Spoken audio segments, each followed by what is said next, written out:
Bonjour à tous, bienvenue dans ce boost matinal. Aujourd'hui, Dieu te dit, occupe-toi du Lazare devant ta porte. Occupe-toi du Lazare devant ta porte. Alors, le boost d'aujourd'hui s'adresse à ceux qui ont des biens, s'adresse à ceux qui ont été bénis par Dieu, s'adresse à ceux qui ont des possessions, s'adresse à ceux qui vivent. Parce que le simple fait pour toi de vivre et d'avoir assez pour ta survie, ça te rend qualifié pour écouter ce qu'on va dire dans ce boost matinal aujourd'hui.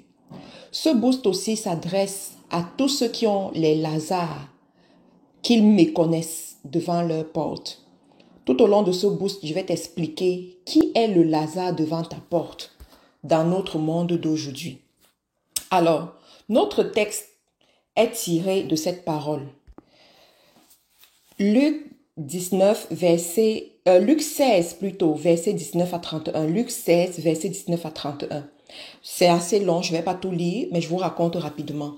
Donc, dans cette histoire, on nous raconte qu'il y avait un pauvre appelé Lazare qui passait son temps devant la porte d'un homme riche. Et cet homme riche s'habillait bien, avec des vêtements très coûteux, il était très raffiné, il mangeait de la bonne nourriture, et le pauvre Lazare devant sa porte aurait voulu avoir le reste de la nourriture des chiens. Vous voyez? Mais le riche ne lui accordait pas ce privilège. Cependant, ce sont les chiens même qui venaient lécher ses plaies. Sauf que un jour, le pauvre Lazare va mourir et le riche aussi va mourir. Et ils se retrouvent tous dans le séjour des morts. Mais le pauvre Lazare est auprès de Abraham et le riche est dans les tourments. Vous voyez, donc peut-être en enfer, il est dans les tourments. Alors le riche de son côté, il dit à Abraham que demande à Lazare, voici ce que la Bible dit. Abraham, mon père, aie pitié de moi, envoie donc Lazare qu'il trempe le bout de son doigt dans l'eau et me rafraîchisse la langue, car je souffre horriblement dans ces flammes. Et Abraham va lui répondre que non, Lazare ne va pas le faire parce que toi, tu as vécu dans l'opulence durant ta vie, alors que Lazare, il a vécu dans la souffrance. Et en plus, il y a un grand fossé qui nous sépare. Et le riche dit donc à Abraham d'envoyer Lazare sur la terre, avertit ses 5 frères qui ont la même vie de débauche, la même vie d'opulence, sans partager à d'autres personnes comme lui, et afin qu'ils ne commettent pas les mêmes erreurs et se retrouvent aussi dans les abîmes comme lui. Et Abraham dit non, on n'enverra pas Lazare, puisque tes frères ont déjà les écrits de Moïse et des prophètes, qu'ils les écoutent et qu'ils changent de voix. Il insiste et dit non, non, non, ils ne vont pas écouter, il faut absolument que ce soit quelqu'un qui vient du séjour des morts afin qu'ils se reprennent de leur mauvaise conduite. Et Abraham répliqua toujours non. Alors, quand j'ai lu ce passage, ça m'a beaucoup inspiré pour vous enseigner quelque chose. Ceci est un enseignement que j'ai déjà eu à donner, je crois, en 2018. Et je veux réitérer cet enseignement auprès de vous pour vous dire, vous savez, dans la vie, plus tu évolues, plus Dieu va te mettre des Lazare même devant ta porte. Lazare, c'est qui? Lazare, c'est une personne malheureuse. C'est une personne qui a besoin d'aide. C'est une personne peut-être pauvre, voilà. En fait, c'est une personne qui a besoin de secours. On va dire ça comme ça. Ça peut être le secours dans voilà, la personne est dans la pauvreté et a besoin de secours. Ça peut être que la personne est dans la maladie et a besoin de secours. Ça peut être que la personne a été abandonnée et a besoin de secours. Ça peut être que la personne est nouveau dans un pays et se retrouve seule et a besoin de secours. Et la Bible nous recommande de nous occuper de l'étranger. Vous voyez, de nous occuper de l'étranger avec intégrité. Donc, voilà, ça peut être une personne qui traverse tout simplement des moments difficiles et a besoin de secours. Observe bien dans ta vie. Il y aura toujours un Lazare quelque part devant ta porte. Le Lazare, ça peut être même tes frères et sœurs. Tu as des familles où Dieu a oint une personne. où Dieu a béni de façon extrêmement visible une personne. Cette personne est appelée le bread provider de la famille, la personne qui apporte le pain à la famille, la personne qui relève la tête de la famille, la personne que Dieu utilise pour ouvrir la porte à d'autres personnes dans la famille. Et Dieu te positionne de cette façon et met tes frères et sœurs devant ta porte comme un Lazare, comme des Lazars devant ta porte. Ça peut être que, voilà, Dieu t'a béni dans le monde séculier, dans ton emploi, tu as un bon poste. Voilà, tu es directeur, tu es directrice, tu es une personne qui prend des décisions. Tu es, je sais pas, tu as un bon poste. Et Dieu met les Lazars devant toi qui viennent tout le temps te demander de l'aide, qui viennent tout le temps te demander la faveur, qui viennent tout le temps te demander d'intervenir en leur faveur. Ou même qui sont juste là, qui ne demandent rien, mais quand tu les vois, l'Esprit de Dieu en toi te dit, tu dois faire quelque chose par rapport à leur cas. Ça peut être des personnes que tu rencontres sur ton chemin tous les jours. Il y a des personnes ici, la route qui mène à votre maison, il y a toujours cette vieille maman devant sa porte qui est en train de vendre les beignets. Il y a toujours cette vieille maman qui est en train de faire du maïs ou bien qui est en train, voilà, il y a toujours ce paralytique sur ta route depuis 2 ans, depuis 3 ans aujourd'hui que tu vois. C'est le Lazare que Dieu met devant ta porte. Ne néglige pas ce Lazare. Ne dis pas, oh, moi je ne mange pas les beignets, je n'irai pas acheter les beignets chez elle. Non, tu n'es même pas obligé d'acheter, Tu n'es pas obligé d'acheter parce que tu veux manger. Mais en tant qu'enfant de Dieu, tu peux aller, si par exemple elle fait ses beignets, je dis n'importe quoi comme ça pour que vous puissiez comprendre. Tu prends les beignets de 100 francs CFA, mais tu payes 500. Tu lui dis, reste avec la monnaie. Ou tu payes 1000 francs, tu lui dis reste avec la monnaie. 2 jours après, tu reviens, tu fais la même chose. Tu fais la conversation avec elle. Comment vont tes enfants? Comment va ta maison? Est-ce que ça va? Et tout. Je te trouve un peu triste aujourd'hui. Je te trouve fatiguée. Est-ce que tout va bien? Ok, comme tu es un peu fatiguée, je te donne 5000. Résous ton problème avec. Mon ami, pendant que toi-même tu seras en train de faire ça, l'Esprit de Dieu en toi va rendre témoignage. Je dis, l'Esprit de Dieu en toi va rendre le témoignage. Tu vas sentir une notion qui t'enveloppe totalement. Et je vais vous donner un secret. À tout moment de la vie, quand tu ressens cette tension qui t'enveloppe après avoir posé un acte charitable, émets une prière. J'ai dit, ça c'est un secret qui m'avait été donné, que j'ai toujours réalisé. Et aujourd'hui, je vois les résultats. Je dis, émets une prière. Tu peux par exemple prier que tes enfants ne vont jamais mendier leur pain. Et je te dis selon la parole de Dieu, tes enfants ne mendieront pas leur pain. Tu peux émettre la prière que, c'est-à-dire que tu auras toujours le lait et le miel dans ta maison, qui coule et qui ne s'arrête pas. Et je te rassure que Dieu qui est au ciel se chargera de faire que cette prière s'accomplisse dans ta vie. Que durant ta vie, tes yeux témoignent de la fidélité de Dieu par rapport à cette prière. Donc, Lazare est toujours devant ta porte. Mais il faut que tu puisses avoir le discernement pour comprendre que cette personne que Dieu met devant ma porte là, c'est Lazare.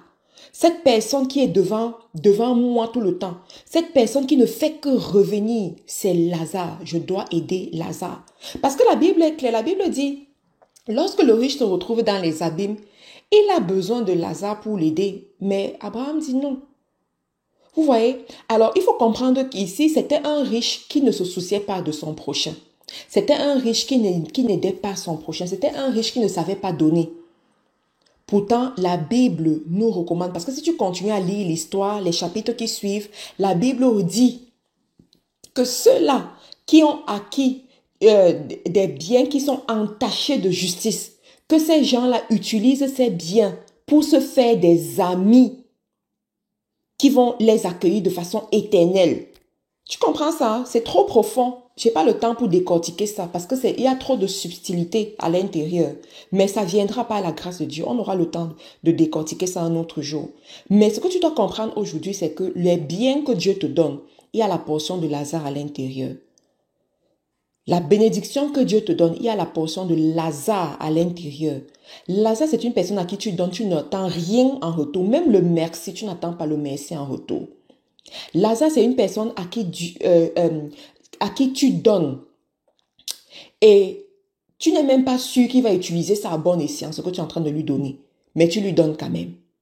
Lazare, c'est quelqu'un à qui tu donnes sans poser trop de questions. Oui, sans poser trop de questions, mais tu donnes quand même. Donc, je t'interpelle à être vigilant au Lazare, parce qu'il y en a qui n'auront pas seulement un seul Lazare. Dieu va peut-être te tester avec un Lazare pour un début. Ensuite, il y aura plusieurs Lazars devant toi. Quelqu'un comme moi, j'ai plusieurs Lazars devant ma porte que je connais. Et c'est pas aujourd'hui que je les connais, c'est depuis 2016 que j'ai pris conscience de ça. Et je ne manque pas de donner à mes Lazars en fonction de ce que Dieu sème dans mon cœur. Vous voyez, il y a des Lazars qui, après un certain moment, ils vont changer de position. Dieu va les bénir, Dieu va les élever. C'est une bonne chose. Mais il y en a qui vont rester Lazare toute la vie. Ça ne dépend pas de toi, ça dépend d'eux, c'est leur destinée. Parce que la Bible dit, il y aura toujours les pauvres parmi nous. Il y aura toujours les pauvres parmi nous. Tu comprends ce que je suis en train de dire? Donc, toi de ton côté, fais l'effort d'être correct avec Dieu. Fais l'effort de mettre sur pied, c'est-à-dire ce que Dieu va observer, Dieu va regarder et il va sourire. Et il va déverser les bénédictions sur ta vie. Sois une personne qui a la main ouverte, une personne qui donne, une personne qui bénit. La main ouverte, c'est la main qui reçoit et c'est la main aussi qui donne. Tu reçois de Dieu et tu donnes à ton prochain. Tu reçois de Dieu et tu donnes à ton prochain. N'oublie pas que nous avons la grande conférence FDE qui s'en vient à grands pas. Ne manque pas cette conférence parce que ce sera 3 jours. Oh là là, 3 jours de manifestation divine, 3 jours de surnaturel divin, 3 jours d'impactation que tu n'as jamais vu. Je te dis comme tu n'as jamais vu. Donc ne manque pas, sois là. Tu peux prendre déjà ton ticket. Voilà, tous les liens sont disponibles dans les groupes ou bien sur nos différents réseaux sociaux.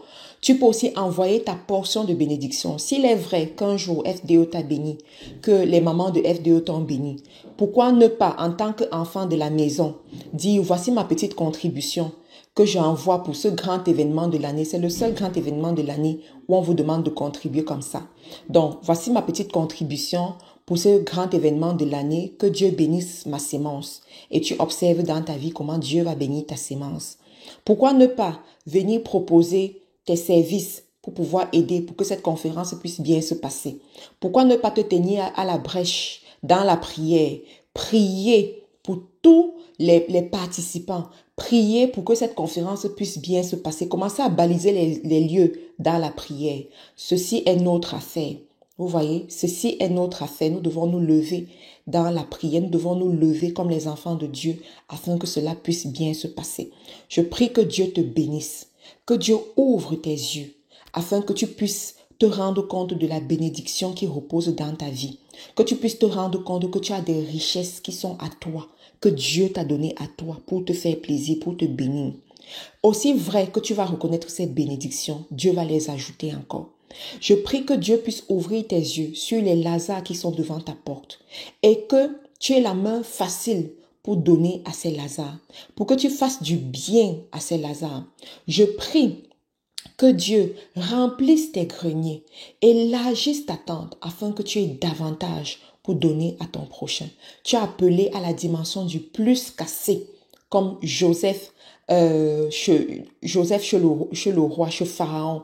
La dimension du plus cassé, je te propulse à cette dimension du plus cassé. Tu vivras cette dimension de tes yeux, tu en profiteras, ta famille et toi, ta dynastie et toi. Garde toutes ces paroles dans ton cœur et le Saint-Esprit est là pour back up ces paroles-là et les amener à s'accomplir. Que le sang de Jésus parle fort sur ta vie, sur ta famille et sur ton patrimoine. Tout ce que tu as ne te sera pas retranché, mais ce sera plutôt multiplié au nom de Jésus. N'oublie pas, Dieu t'aime et tu as un grand prix à ses yeux. Tu peux nous retrouver sur les plateformes Facebook, YouTube, Instagram en recherchant Faiseur d'Exploit International FDE. On se retrouve demain. Bonne journée à vous.